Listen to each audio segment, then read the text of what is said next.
नमस्कार, मैं हूं संदीप चौधरी। आज सीधा सवाल में एक बार फिर मैं बात करने वाला हूं देश के अन्नदाता की, किसान की। चौथा दिन हो गया है आज किसान आंदोलन को। फिलहाल दिल्ली चलो का नारा थोड़ा शांत कर दिया गया है क्योंकि सरकार से 3 दौर की वार्ता हो चुकी है। कल जो वार्ता हुई चंडीगढ़ में, उसके बाद एक और वार्ता रविवार के लिए, यानी कि आज से 2 दिन बाद के लिए तय की गई है।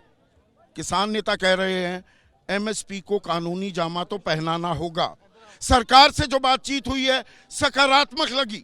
5 घंटों से ज्यादा ये बातचीत हुई, लेकिन क्या घमासान से समाधान निकलेगा, ये अपने आप में लाख टके का सवाल है। कल आपको ध्यान होगा मैं शंभू बॉर्डर पर था। वो अमृतसर से अंबाला जो सड़क जाती है, हरियाणा पंजाब का बॉर्डर, वहां पर किसानों को रोक दिया गया है। और आज मैं दूसरे बॉर्डर पर हूं, यह है खनौरी बॉर्डर। मेरे सामने जो इलाका है वो पंजाब का और ये सड़क जाती है हरियाणा। लेकिन यहाँ पर ये कुछ न कुछ वाघा अटारी बॉर्डर की तरह दिखाई दे रहा है। यहाँ पर जो लोग हैं वो भी अपने हैं, हमारे किसान भाई हैं। वहाँ जो पुलिस वाले सुरक्षा कर्मी खड़े हैं वो भी अपने भाई हैं।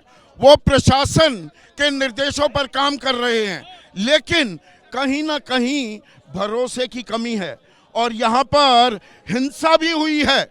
यहाँ पर टीयर गैस के गोले छोड़े गए, रबर बुलेट्स चलाई गई हैं। और अभी भी जो हवा है यहाँ पर, वो मेरे नाक के अंदर एक इरिटेशन कर रही है। हवा में वो एसिड अभी भी कहीं ना कहीं फैला हुआ है। लेकिन जो ये केमिकल लोचा हो रहा है, किसानों की मांगे वो जायज हैं या नहीं, सरकार उनसे बात तो कर सकती है। किसान दावा कर रहे हैं कि दरअसल ये हमारी कोई नई मांग नहीं है। सरकार ने हमें भरोसा दिया था, सरकार ने वादा किया, तो वादा किया है तो वादा तो निभाना होगा और इन्हें मांग का रूप ना दिया जाए। अब यहाँ पर हरियाणा से भी लोग आए हुए हैं। आह्वान किया गया है ग्रामीण भारत बंद का और पंजाब के कई जिलों में उसका असर भी देखा जा रहा है। लेकिन यहाँ पर बच्चे भी परीक्षाएं दे रहे हैं और खबर ये मिल रही है कि बहुत सी जगह स्कूल खाली करा दिए गए हैं। तो आम आदमी को, खास हमारी युवा पीढ़ी को, बच्चों को कोई परेशानी नहीं होनी चाहिए। और इसे लेकर किसान संगठन क्या कहेंगे, मैं हर सवाल पूछूंगा। कार्यक्रम का नाम ही सीधा सवाल है। हम किसी सवाल से मुंह नहीं मोड़ते, हम सबको उनकी जिम्मेदारी कहीं ना कहीं तय करते दिखाई देते हैं। आप इतने अभी उत्सुक ना होइए, रुक जाइए। अब यहाँ पर देखिए कहीं ना कहीं किसानों में भी दिक्कत है और वो थोड़े से उत्सुक होने लगते हैं। अब यहाँ पर इस आंदोलन के जो युवा चेहरा है, अभिमन्यु को आइए, थोड़ा पीछे आइए, क्योंकि यहाँ पर किसान बैरिकेड की तरफ जाने लगे और यहाँ कोई हिंसा का माहौल हो जाए, फिर से टीयर गैस यहाँ पर दागे जाने लगे। ऐसी मंशा एबीपी न्यूज़ की कतई नहीं है।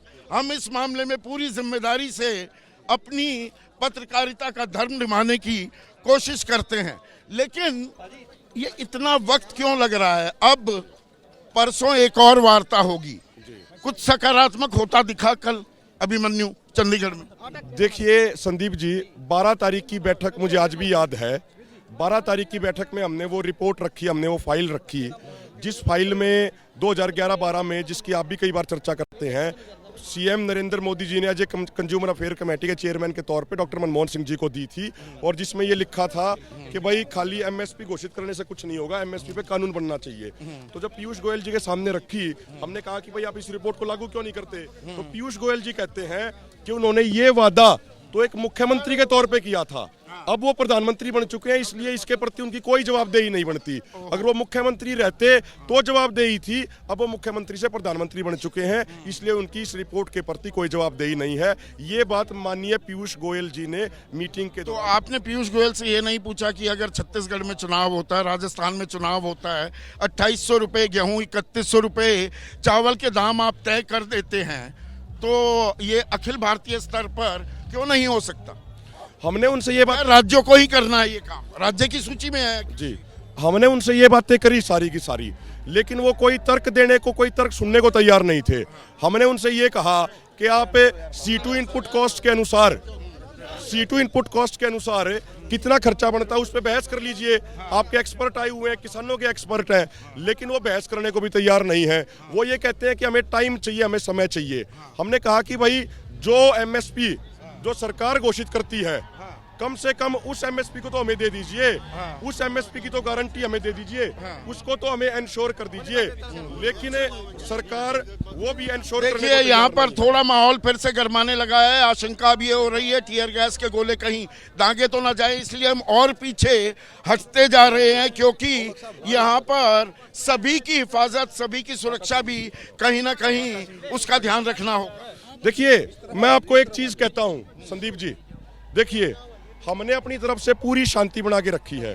ये देखिए, ये इंजेक्टर मोर्टार है जो परसों किसानों के ऊपर दागे गए। जो मोर्टारों जिनका इस्तेमाल बॉर्डर पे होता है, ये कम से कम 1000 यहाँ पे दागे गए हैं। ये आंसू गैस पर अगर आप वहां पर जाकर क्या बैरिकेड पे चढ़ गए थे, तोड़ फोड़ नहीं, या नहीं। उसे हटाने की कोशिश की, ये नौबत क्यों आई थी? हमारे पास हमारे शंभू बॉर्डर से लीडरों का संदेश आया कि भाई सरकार बातचीत के लिए हमें बुलाना चाह रही है और उसके लिए अधिकारी लेटर लेके आए हैं। मैं, काका सिंह कोटड़ा जी, बाकी लखविंदर जी, सब साथी हम यहाँ पे बोल रहे थे अपनी स्टेज पे।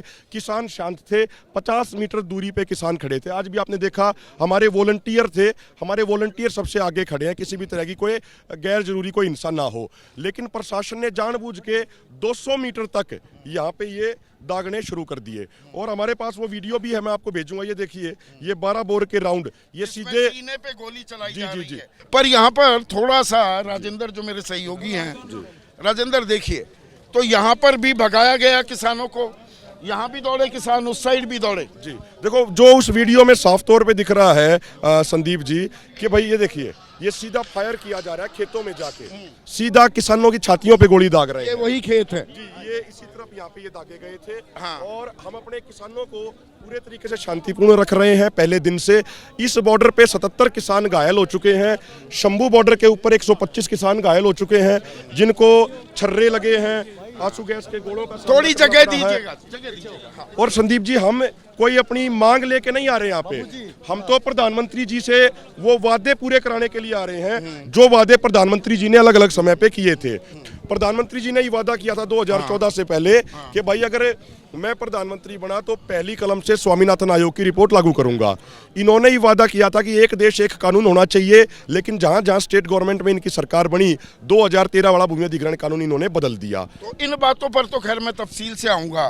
काका सिंह भी हैं मेरे साथ, और आप मुख्य रणनीतिकारों में से एक हैं इस आंदोलन के। दिलचस्प बात यहाँ पर यह है कि काका सिंह के जो बेटे हैं वो फौज में, तो देश में नारा बुलंद जब होता है जय जवान जय किसान, सीना तो चौड़ा होता है, लेकिन आज वो नारा बुलंद करते हुए क्या महसूस करते हैं? देखो, ਜਿਹੜਾ ਜੈ ਜਵਾਨ ਜੈ ਕਿਸਾਨ, ਸਾਡੇ ਭਾਰਤ ਦੇ ਕਿਸਾਨਾਂ ਨੇ ਕੱਲੇ ਆਪਦੇ ਬੇਟੇ ਨਹੀਂ ਫੌਜ 'ਚ ਭਰਤੀ ਕਰਵਾਏ। ਭੁੱਖ ਮਾਰੀ ਤੋਂ ਜਿਹੜਾ ਸਾਡਾ ਪ੍ਰਧਾਨ ਮੰਤਰੀ ਬਾਹਰਲੇ ਸਟੇਟਾਂ ਦੇਸ਼ਾਂ ਦੇ ਵਿੱਚ ਜਾ ਕੇ ਝੋਲੀ ਅੱਟਦੇ ਸੀ, ਨਾਜ ਵੀ ਜਿਹੜੇ ਗਦਾਮ ਭਰੇ। ਅੱਜ ਜਿਹੜੀ ਮੂਰੇ ਤੁਸੀਂ ਸੀਲ ਦੇਖ ਰਹੇ ਹੋ ਸਰਹੰਦ, ਐਂ ਬੰਦ ਕਰੇ ਜਿਵੇਂ ਅਸੀਂ ਪਾਕਿਸਤਾਨ ਦੀ ਸਰਹੰਦ ਤੇ ਹੋਈਏ। ਜਿਵੇਂ ਆ ਝੰਡਾ ਦੇਖ ਰਹੇ ਹੋ, ਚਿੱਟਾ ਝੰਡਾ, ਸ਼ਾਂਤੀ ਦਾ ਝੰਡਾ, ਕਾਹਦੇ ਵਾਸਤੇ? ਸਾਡੀ देश के किसानों की थोड़ा मैं राजधानी हिंदी भी, ये मतलब चिट्टा झंडा, सफेद झंडा, शांति का प्रतीक, लेकिन सामने जो तस्वीरें हैं, जिस तरह से वहां पर हजारों की तादाद में पुलिसकर्मियों की तैनाती है, टीयर गैस के गोले छोड़े जा रहे हैं, बंदूकधारी वहां पर जवान हैं, ये नौबत क्यों आई है? ये भरोसे की कमी क्यों है? ये सवाल है। एक हाथ से ताली नहीं बजती ना। नहीं नहीं नहीं नहीं आगे को थोड़ा ਕਿਸਾਨਾਂ ਨੇ 2020 ਦੇ ਵਿੱਚ ਦਿੱਲੀ ਦੇ ਵਿੱਚ ਮੋਰਚਾ ਸ਼ੁਰੂ ਕੀਤਾ, ਜਿਹਦੇ ਵਿੱਚ 6 ਮੰਗਾਂ ਤੇ ਸਾਡੇ ਸਾਰੇ ਦੇਸ਼ ਦੇ ਸੰਗਠਨ ਇਸ ਨਾਲ ਇਕੱਠੇ ਹੋਏ। ਤਿੰਨੇ ਜਿਹੜੇ ਕਾਨੂੰਨ ਸੀ ਉਹ ਰੱਦ ਹੋਏ। ਬਾਕੀ ਜਿਹੜੀਆਂ ਉਸ ਮੋਰਚੇ ਦੀਆਂ ਰਹਿੰਦੀਆਂ ਹੋਈਆਂ ਮੰਗਾਂ, ਉਸ ਮਨਾਉਣ ਲਈ ਸਾਡੇ ਅੱਜ ਭਾਰਤ ਦੇ 2 ਵੱਡੇ ਫੋਰਮਾਂ ਨੇ ਇਹ ਐਲਾਨ ਦਿੱਤਾ ਹੋਇਆ ਕਿ ਸਾਡੇ ਅਸੀਂ ਪੰਜਾਬ ਦੇ ਵਿੱਚ, ਹਰਿਆਣੇ ਦੇ ਵਿੱਚ ਬਹੁਤ ਵੱਡੇ ਅਸੀਂ ਇਕੱਠ ਕੀਤੇ, ਮਹਾਂ ਕਿਸਾਨ ਪੰਚਾਇਤਾਂ ਕੀਤੀਆਂ, ਜਿਹਦੇ ਵਿੱਚ ਤਰੀਕ ਦਾ ਐਲਾਨ ਕੀਤਾ ਗਿਆ। ਸਰਕਾਰ ਨੂੰ ਚਾਹੀਦਾ ਸੀ ਕਿ ਇਹ ਮੰਗਾਂ ਮੰਨੀਆਂ ਹੋਈਆਂ ਨੇ, ਲਾਗੂ ਕਰਨ ਦੀ ਲੋੜ ਹੈ।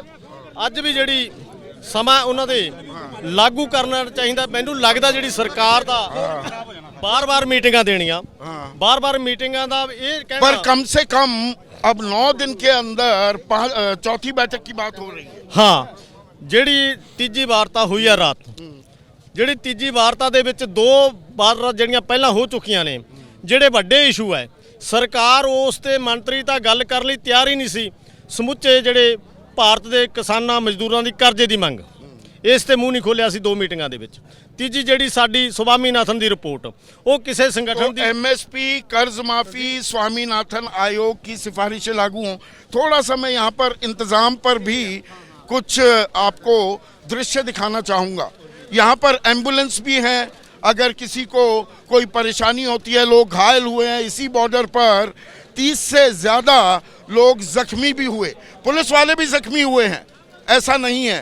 लेकिन यहाँ पर किसानों पर जिस तरह से गोलियां बरसाई गई हैं और टीयर गैस जो छोड़ी गई है उसके चलते जो लोग घायल हुए उसके लिए भी इंतज़ाम है। यहाँ पर एम्बुलेंस लगी हुई है, लंगर लगातार चलता रहता है। आप ये क्या लेकर घूम रहे हैं? आप ये लंगर वाले और ये साथ में लोगों से चंदा भी इकट्ठा किया जा रहा है।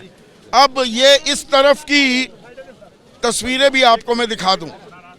इस तरफ भी खेत, यहाँ पर भी किसान दौड़े दौड़े भागे भागे फिरते दिखाई दिए थे। अब आपने ग्रामीण भारत बंद तो कर रखा है, लेकिन बच्चों के इम्तिहान भी हो रहे हैं अभिमन्यु, और बच्चों के इम्तिहान में खलल पड़ना कितना जायज़ है? देखिए संदीप जी, जो भी समस्या आती हैं लोगों को ये सड़क बंद होने से परेशान होना पड़ता है। हम एक बात स्पष्ट कर दें कि ये जो सड़क बंद करी गई हैं ये सरकार द्वारा करी गई हैं, पहली बात। दूसरी बात, ठीक है, इस बात का हमें खेद है कि आम लोगों को भी जो समस्याएं होती हैं, लेकिन हमारी मजबूरी ये है। आपने 2021 में वो भी दिखाया जिस चिट्ठी में सरकार ने लिख के दिया जब आंदोलन स्थगित कर रहे थे कि भाई हर देश के हर किसान को एमएसपी कैसे मिले ये हम सुनिश्चित करेंगे। लेकिन 21 से 24 आ गया, उस कमेटी ने अब तक कुछ नहीं किया। उस कमेटी में सिर्फ वो आदमी लिए गए। पर आंदोलन पर यही वक्त क्यों चुना आपने? देखिए, लोकतंत्र के अंदर अब इस सरकार ने वादे कर रखे थे, इस सरकार का कार्यकाल खत्म हो रहा है। मान लो 24 के बाद कोई नई सरकार आ गई, वो कहेगी हमने तो एमएसपी गारंटी कानून बनाने का वादा ही नहीं किया था, हमने तो स्वामीनाथन आयोग की रिपोर्ट लागू करने का वादा ही नहीं किया था, हमने तो कर्ज माफी की बात ही नहीं की थी। तो इसी सरकार, जिस सरकार ने वादे किए थे, उसी के कार्यकाल में तो उनको याद दिलाना पड़ेगा ना संदीप जी। और दूसरी बात, लोकतंत्र के अंदर ये राजनीतिक पार्टियां एक ही चीज से डरती हैं कि कभी भाई लोग इकट्ठा होकर अपने हकों की आवाज बुलंद ना कर जगजीत दें। सिंह डल्लेवाल ये भी कहते सुने गए, पाए गए कि जी राम मंदिर के बाद, उसकी प्राण प्रतिष्ठा के बाद लोकप्रियता बहुत ज़्यादा बढ़ गई है नरेंद्र मोदी की, अब उसको थोड़ा डेंट करने की ज़रूरत है, उसे कम करने की ज़रूरत है। देखिए, मैं आपको एक चीज़ कहता हूं संदीप जी, जो अभी हमने गोले दिखाए, हमारा कोई एजेंडा नहीं है, लेकिन मैं आपको दिखा दूं, अगर ये लॉन्चर छोड़े जाएंगे किसानों के ऊपर तो मोदी जी की लोकप्रियता निश्चित तौर पे कम होगी और किसानों की मतलब लोकप्रियता राजनीतिक कम करेंगे। मंशा कहीं आपकी जाहिर होती है? नहीं नहीं नहीं, हमारी मांग पूरी कर दो। सरकार स्वामीनाथन आयोग की रिपोर्ट लागू कर दे, सरकार एमएसपी पे कानून बना दे, सरकार लखीमपुर खीरी के शहीद घायल किसानों को न्याय दे दे, और ये मोटार बरसाने हमारे ऊपर गोलाबारी करनी बंद कर दे। हमें क्या दिक्कत है ना, हमें राजनीति पर क्या आपको समाधान निकलता दिख रहा है? थोड़ा पीछे चलते रहते हैं। यहाँ पर नाक में अभी से ही वो एक जलन सी महसूस हो रही है। बिल्कुल जी बिल्कुल, कई तो बंदे जी सड़ गए, सरा मास सड़ गया उन्होंने। तो एक दी इतों अख ही चले गई आ किसान की, अख ते आके उपर बजा उनकी अख खत्म हो गई आ। ये तो बहुत बड़ा धक्का साडे नाल।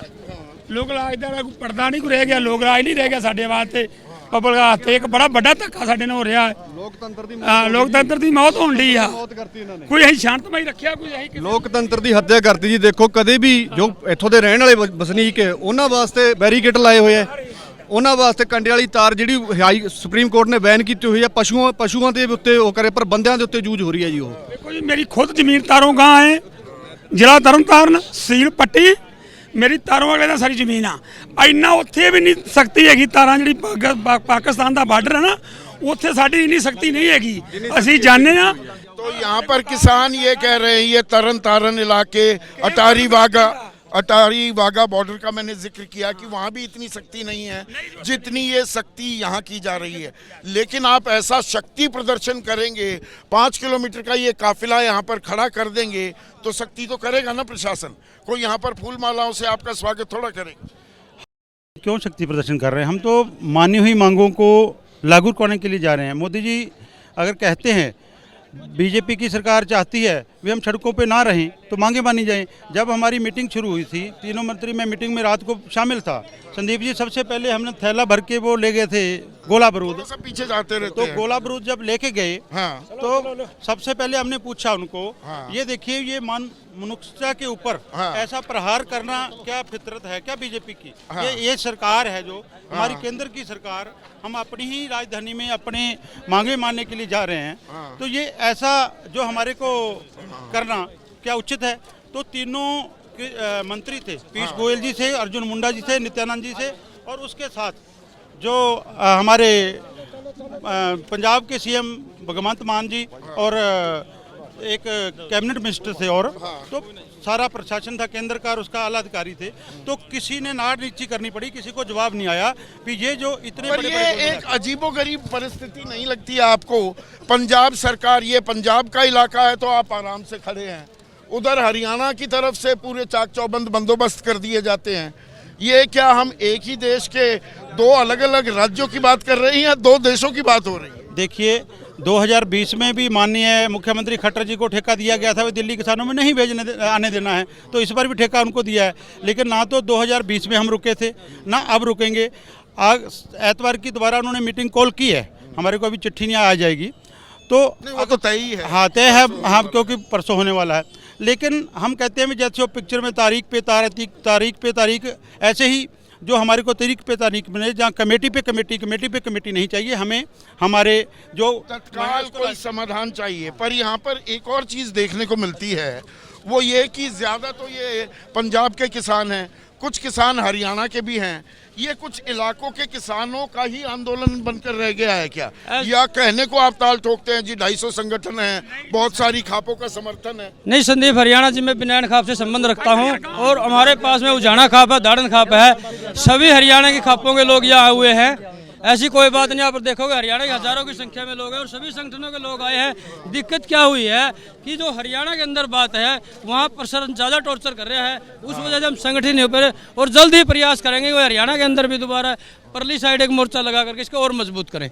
तो और मजबूत किया जाएगा। एक चीज़ मैं जोड़ना चाह रहा हूँ इसमें। देखिए, हरियाणा में हरियाणा पुलिस के अलावा बाहर से 50,000 की लगभग फोर्स बुलाई गई है। 50 से अधिक गांव पूरे तरीके से सील कर रखे हैं।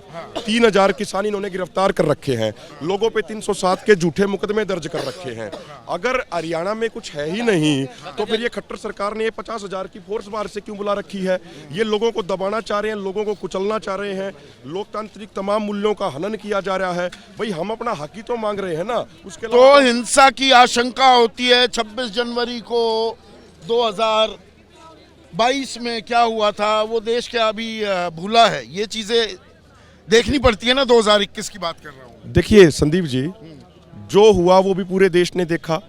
किस तरीके से सरकार ने ही अपने आदमियों से गड़बड़ कराने का प्रयास किया। हमने परसों यहाँ पे हरियाणा पुलिस के एक अधिकारी को पकड़ा और जो लोकल स्थानीय मीडिया थी उसने वो पूरा दिखाया। उसमें वो लोगों को उकसाने का कार्य कर रहा था। वो लोगों को ये कह रहा था, बोला उधर चलो। आप यहाँ ये कह रहे हैं कि पुलिस वालों को भी भेजा जा रहा है किसान बनाकर आपके आंदोलन में? कल हमने पकड़ा है एक बंदे को, बिल्कुल उसने बैच लगाया हुआ था, यूनियन का हाथ में झंडा था, पग बंदी हुई थी, और फिर उस बंदे को ये कहते हुए पकड़ा है कि भाई पत्थर उठा और पुलिस वाले के ऊपर मारो। जब हमने वो जो पुलिस का आदमी था ना, उसको हमने पकड़ा, हमारे साथियों ने पकड़ा, हमने वो खुद बट्टे मार रहा था उधर पुलिस के पास। वो पर देखिए, आम आदमी कहेगा आप बहानेबाजी कर रहे हैं, उकसाते हैं, और उसके बाद विक्टिम का उसको पकड़ के उसके पास से 3 लेटर जो उसने लिख रखे थे, हमारे आगुओं के नाम लिख रखे थे, फोन नंबर थे, गाड़ियों के नाम थे, पंजाब पुलिस को हमने उसको हैंड ओवर करवाया है। और आपको बता दें कि दमताहण गांव के अंदर चौकी है। जब भी कोई अगर खेत में काम करने के लिए भी जाता है ना किसान, उसको भी पकड़ लेते। पुलिस गांव वालों ने पुलिस के साथ मुठभेड़ करके उसके बाद इधर आते हैं सभी गांव वाले। और आपको बता दें संदीप जी, आपने अभी शिक्षा की बात उठाई थी, आपसे हम सिर्फ इतने वरिष्ठ पत्रकार हो ये पूछना चाहते हैं कि जो कॉलेज और स्कूल बनाए गए, पढ़ने के लिए बनाए गए हैं, आप जाते टाइम देखना हरियाणा के अंदर खनौरी से लेकर जींद तक जितने भी कॉलेज और स्कूल है ना, उनके अंदर बच्चों की छुट्टियां कर करके पुलिस वालों को और पैरामिलिट्री वालों को रख रखा है, वहां पर पढ़ने वाले बच्चों के माँ बाप को लठ मारने के लिए।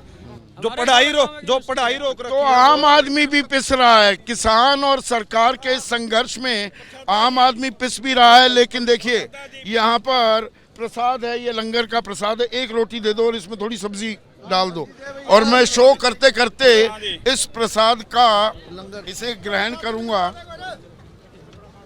और इससे स्वादिष्ट दरअसल कोई चीज हो नहीं सकती है। अब जरा इसको अगर आप लपेट दे मेरे लिए। हाँ ना खाते खाते भी काम हो जाएगा, खाते खाते काम हो जाएगा। हाँ थोड़ी ताकत भी आ जाएगी। पर ये आंदोलन कितना लंबा खींचोगे अगर सरकार नहीं मानती तो? जब तक हमारी सरकार मांगे नहीं मानती ये आंदोलन जारी रहेगा। सरकार झूठे तारीख पे तारीख देने का काम कर रही है, लेकिन हरियाणा और पंजाब के किसानों ने एक मन बना लिया, जब तक हमारी मांगे नहीं मान जाती ये आंदोलन जारी रहेगा। तारीख पे तारीख देने का काम सरकार ना करे। जो हमारे आगू नेता भाई अभिमन्यु कुहाड़ जी और हमारे जगदीश सिंह दल्लेवाल जी, काका सिंह कोटड़ा जी, तो गेहूं काटने का समय आ गया, सरसों कटनी है, यहाँ आंदोलन करोगे कि खेती? 13 महीने जो आंदोलन चला था उस टाइम भी हमने सारे काम भाईचारा निपटा के पंजाब ने और हरियाणा ने मिलकर कणक काटने का भी काम किया था और 13 महीने का जो आंदोलन था वो भी चढ़ाने का काम किया था। इस तरीके से हमारे फसल भी आएंगे और हम काम भी करेंगे और आंदोलन का जीतने का काम भी करेंगे। मुर्दाबाद करने से काम हो जाएगा। मेरी बात सुनो जी, हरियाणा में ना जी हर घर पे पुलिस बैठा दी। हम पानीपत से आए जी, हमारे घर पे पुलिस बैठी है, हम यहाँ रह रहे हैं जी। एक हफ्ता होगा जी पंजाब में रह रहा है। बता दो जी, जो हम अपना हक मांग रहे, कोई सरकार से कोई सरकार का कुछ नहीं मांग रहे। आराम से जा रहे थे, आराम से बैठते जी। पीछे आपने इतना बड़ा कवरेज किया जी 378 दिन, किसी कोई आपने ऐसी घटना सुनी हो जी? ये कुछ बीजेपी वाले हैं जी, ये बीच में बगन डालने की कोशिश करते हैं। यहाँ भी इनको पकड़ा गया, कल भी पुलिस वाले को पकड़ा गया। सरकार आपसे बात कर रही है, चरण सिंह को भारत रत्न दे दिया, MS स्वामीनाथन को भारत रत्न दे दिया जी। हमको तो MSP चाहिए जी, भारत रत्न का जी क्या करना बताओ जी। हमने तो जी हमारे बच्चे हैं, हमारे छोटे छोटे बच्चे, क्या किले तो 2 किले जमींदार है जी। हमको तो पूरा वो चाहिए जी, हमको तो MSP C2 प्लस का जी। तो किसान को सम्मान दें, सम्मान निधि भी दे रही है सरकार, उस सम्मान से किसान का कल्याण नहीं होगा, आप ये कह रहे हैं? ਮੈਨੂੰ ਲੱਗਦਾ ਵੀ ਜਿਹੜੇ ਬਿਆਨਬਾਜ਼ੀ ਨਾਲ ਕਿਸਾਨ ਦਾ ਕੁਝ ਨਹੀਂ ਹੋਣ ਵਾਲਾ। ਜਿੰਨਾ ਚਿਰ ਕਿਸਾਨ ਦੇ ਕੁਝ ਝੋਲੀ 'ਚ ਨਹੀਂ ਪੈਂਦਾ ਉਹਨਾਂ ਚਿਰ ਜਿਹੜੇ ਅਸੀਂ ਹਾਲਾਤ ਨੇ, ਸਭ ਤੋਂ ਜ਼ਿਆਦਾ ਬਿਹਤਰ ਇਹ ਸਮਝਿਆ ਜਾਂਦਾ ਪੰਜਾਬ ਦੂਜੇ ਸਟੇਟਾਂ ਨਾਲੋਂ। हाँ ਪਰ ਜ਼ਿਆਦਾ ਸਾਰਿਆਂ ਨਾਲੋਂ ਕਰਜ਼ਾ ਜਿਹੜਾ ਸਾਰਾ ਕਿਸਾਨ ਤੇ ਪੰਜਾਬ ਦੇ ਤੇ ਜ਼ਿਆਦਾ, ਖੁਦਕਸ਼ੀਆਂ ਜ਼ਿਆਦਾ ਪੰਜਾਬ ਦੇ ਕਿਸਾਨਾਂ ਦੀਆਂ। ਹੋਣਾ ਇਹ ਚਾਹੀਦਾ ਸੀ ਕਿ ਦੂਜੇ ਸਟੇਟਾਂ ਨਾਲੋਂ ਅਸੀਂ ਨਾਚ ਜ਼ਿਆਦਾ ਪੈਦਾ ਕੀਤਾ, साड़ी हालात सारा नो मारे। नहीं, दिल्ली में बैठे हुए बहुत से लोग कहते हैं ये पंजाब हरियाणा के किसान ही है, सबसे अमीर भी हैं, सबसे ज्यादा लालची हैं, सबसे बड़े आंदोलनजीवी हैं। संदीप जी, उसका कारण क्या है कि 1939 में चौधरी छोटूराम जी ने जो APMC एक्ट बनवाया था, उस APMC एक्ट के कारण यहाँ मंडियाँ मजबूत रही और मंडियाँ मजबूत रही तो किसानों को अन्य राज्यों के मुकाबले बेहतर MSP मिला। बिहार में 2004-05 में इन्होंने मंडियाँ खत्म कर दी, वहाँ के किसान को इन्होंने इस लायक ही नहीं छोड़ा कि वो आंदोलन लड़ सके। अब देखिए ये एक जज्बा भी होता है माटी का। मेरे साथ एक राजू भाई है, मैं उनको बुलाऊंगा। हाँ, बुलाओ। 2 महीने पहले राजू, 2 महीने पहले इनको पैरालिसिस अटैक आया था और सारे डॉक्टरों ने कहा इनको भाई आपको रेस्ट करना है, लेकिन ये 2 महीने से इस आंदोलन की तैयारी में लगे हुए हैं। 2 महीने पहले लकवा मार गया, घूम यहाँ रहे हो। परिवार की कोई अपनी खुद की कोई चिंता नहीं जितना जीना था हमने जी लिया अपनी जिंदगी, अब तो समाज को देनी है। देखो जी, हम समाज की लड़ाई लड़ रहे हैं, किसान की लड़ाई लड़ रहे हैं। अभी जो मेहनत की माकूल कीमत की बात हो रही है, अब मैं यहाँ पर उसका एक जीता जागता उदाहरण आपको दिखाता हूँ। यहाँ देखिए सब किन्नू बांट रहे हैं। अब ये किन्नू का जूस, एक मिनट, अरे भाई बात तो सुन लो, जिंदाबाद बाद में करना। ये किन्नू आप खरीदने जाएंगे बाजार में, दिल्ली में, मुंबई में, कलकत्ता में, चेन्नई में 30 रुपए, 40 रुपए, 50, 80 रुपए किलो तक मिलेगा। एक गिलास किन्नू का जूस आपको 50 रुपए या 80 रुपए का मिलेगा। ये किन्नू आज की तारीख में हरियाणा का ये इलाका है, पंजाब का जो इलाका जहाँ पर बोई जाती है, उगाई जाती है, 2-2 रुपए के दाम मिल रहे हैं। ट्रैक्टर उस पर चलाए जा रहे हैं, 2-2 रुपये दाम नहीं मिल रहे हैं। हबोर मंडी जाके जाओगे, किसान सड़कों ते सिट रहे ने, जिथे आलू की फसल होती है आलू सड़कों ते सिटे जा रहे ने। पका को जो पहला खरीदनी हुई उन्होंने ट्रैक्टर इन पर चलाए जा रहे हैं कि इसका करेंगे क्या? भाई ये जो कारपोरेट है और जो WTO के तहत जो मतलब रिजर्व बैंक ने जो मन बना रखा देश मतलब डबोने का, भारत के अंदर आज भी जो किसानों का मतलब ऊपर जो ये तलवार लटका रखी है, इनको केवल सड़कों पर लाना काम इनका काम है। पर जब आप कहते हैं वर्ल्ड और ट्रेड ये ऑर्गेनाइजेशन, एक मिनट सुनिए ना, WTO का जब आप जिक्र करते हैं 1996 में कभी वो हस्ताक्षर हुए, उसके बाद तो कांग्रेस की भी सरकार रही, अटल बिहारी वाजपेयी की भी रही, नरेंद्र मोदी की भी रही, फिर तो ये सारी राजनीतिक जमात जिम्मेदार है क्या? देखो, जब बीजेपी मतलब सत्ता में आई, ये कह के आई थी, मैनिफेस्टो में भी लिखा था कि हम आपके सारे कानून लागू करेंगे, मतलब स्वामीनाथन रिपोर्ट भी लागू करेंगे और MSP पे भी। लेकिन आज यही सरकार मुकर रही है, लेकिन इसके पीछे मतलब बड़ा कारपोरेट का काम है, ये मतलब कोई छोटी चीज नहीं है इनको सड़कों पर लाना। अब आप खा रहे हैं, किन्नो खा तो रहे हैं, स्वाद क्या मीठा है कड़वा आ रहा है? मीठा स्वाद है जी, बिल्कुल मीठा स्वाद। मीठा स्वाद, पर जेब में तो मिठास नहीं आ रही इसकी। जेब में क्यों अंदर आ रही है जी? अंदर आ रही अच्छा, है। 13 महीने तो पहले जेब में तो जेब में सरकार कहाँ देगी? देश की स्थिति खराब हुई, जितनी बार किसी किसान ने मदद करी है, ये किसान हमेशा देश के साथ मिलके चला 70 साल से, लेकिन इस किसान को मारा जा रहा है। ये किसान अपनी रोटी के लिए, अपनी नस्ल के लिए, अपनी फसल बचाने के लिए ये आया है, और ये आज हजारों करोड़ों रुपए के बंगलों में बैठे हैं। देश के बाकी हिस्सों के किसान खामोश क्यों हैं, शांत क्यों हैं? बाकी किसान इन लोगों ने दबा रखे हैं, उन लोगों के पास जमीन थोड़ी है। हरियाणा पंजाब के पास कृषि डिपार्टमेंट ज्यादा है। 9 स्टेटों के कम से कम किसान आए हुए हैं। 9 स्टेटों के किसान आए हुए हैं। जो हमारा ये गैर राजनीतिक संयुक्त मोर्चा बना था, उसमें 10 से 12 स्टेट ऐसी थी जो लगातार जनसभा हुई है। यहाँ पर हालांकि थोड़ी गुलाबी ठंड है, अब इंतजाम कैसे है उसका भी एक अंदाजा देखिए। घोषणा करते हुए यहाँ पर लोग निकल रहे हैं और पानी का इंतजाम है कि कोई प्यासा ना रहे। पसीने बहुत आ रहे हैं, कोई प्यासा ना रहे उसके लिए भी हम थोड़ा सा और आगे चलेंगे।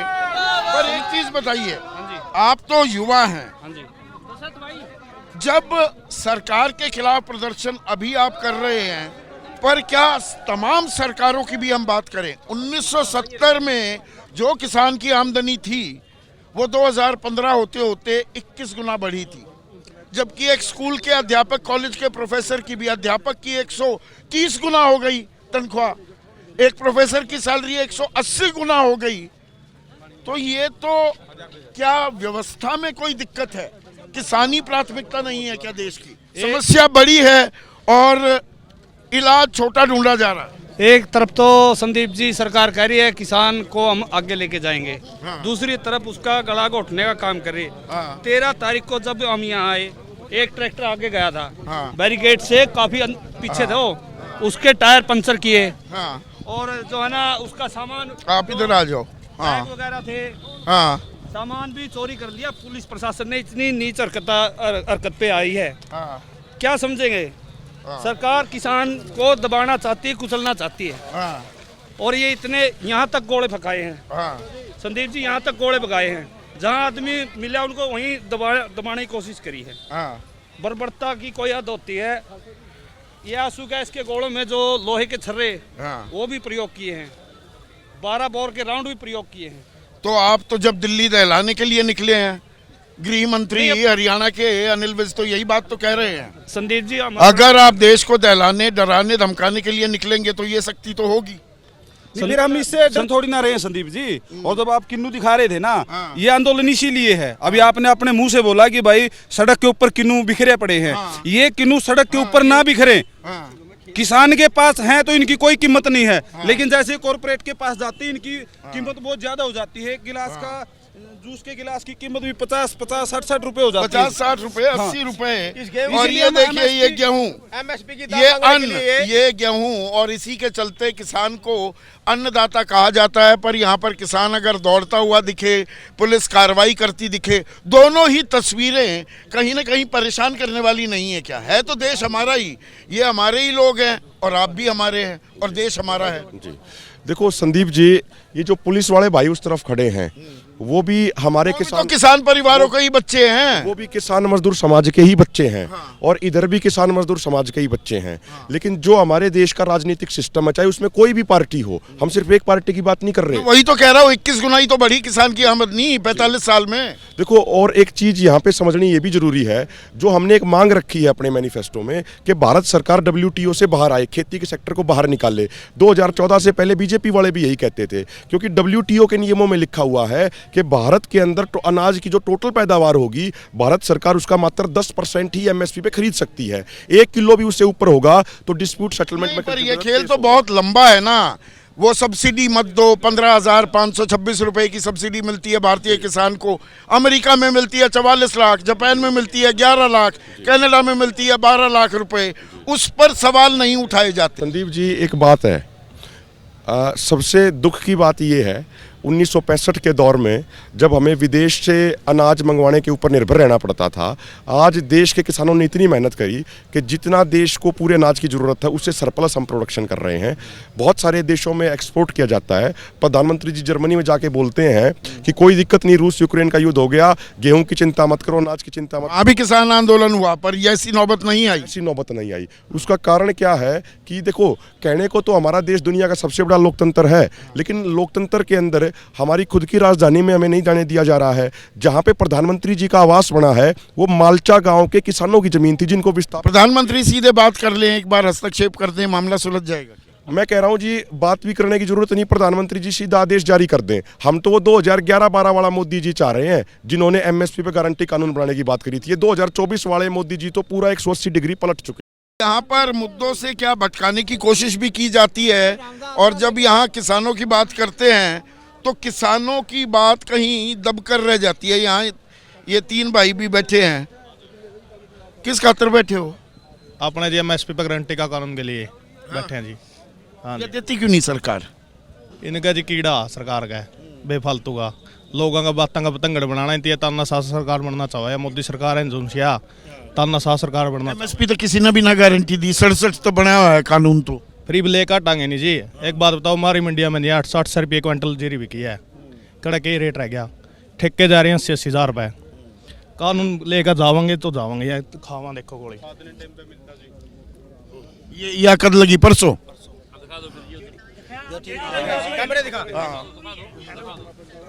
ਜਿਹੜੀ ਗੱਲ ਤੁਸੀਂ ਕਹਿੰਦੇ ਹੋ ਵੀ ਐਮਐਸਪੀ ਕਿਸੇ ਨੇ ਨਹੀਂ ਵੀ ਦਿੱਤੀ, ਜੇ ਅੱਜ ਤੱਕ 75 ਸਾਲਾਂ 'ਚ ਐਮਐਸਪੀ ਨਹੀਂ ਦਿੱਤੀ ਤੀ ਫਿਰ ਤਾਂ ਹੀ ਮੋਦੀ ਆਇਆ ਤੀ ਨਾ।